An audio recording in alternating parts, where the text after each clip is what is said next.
Alcohol daily குடிக்கிறவங்களா இருந்தீங்கன்னா நார்மலா இருக்க உங்க லிவர் எப்படி கேன்சரஸ் லிவரா மாறுது அப்படின்னு நான் உங்களுக்கு 30 செகண்ட்ஸ்ல சொல்றேன். ஃபர்ஸ்ட், லிவர் செல்ஸ்ல எல்லாம் ஃபேட் போய் ஸ்டோர் ஆகும். இதுதான் ஃபேட்டி லிவர்னு சொல்லுவாங்க. இந்த ஸ்டேஜ்லயே நீங்க நிறுத்திட்டீங்கன்னா 100% ரிவர்ஸ். இல்ல அப்படின்னு சொல்லி நீங்க ஸ்டாப் பண்ணாம கண்டினியூ பண்ணிட்டே இருந்தீங்கன்னா ஆல்கஹால், இப்போ உங்க ஸ்கின்ல வந்து ஒரு அலர்ஜி வந்தா எப்படி இருக்கு, அப்படியே சொரிஞ்சு ஃபுல்லா ரெட் ஆகி அதுவே உங்க லிவருக்கு நடந்தா எஸ், ஹெப்படைட்டிஸ். இதுதான் உங்களோட செகண்ட் ஸ்டேஜ்.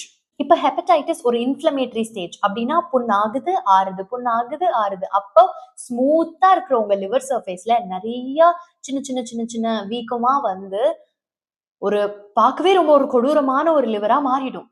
அந்த ஸ்டேஜ் தான் சிரோசிஸ். இந்த சிரோசிஸ் இர்ரிவர்சிபிள்.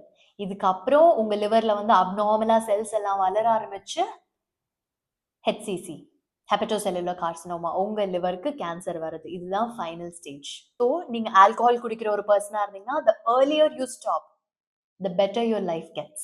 ஸோ நீங்க முன்னாடியே ஸ்டாப் பண்றப்போ முன்னாடி ஸ்டெப்லயே ஸ்டாப் பண்ணீங்கன்னா ரிவர்சிபிள். ஆனா போயிடுச்சுன்னா லைஃப் போயிடும். Take care. This is Ammu from MedSchool signing off.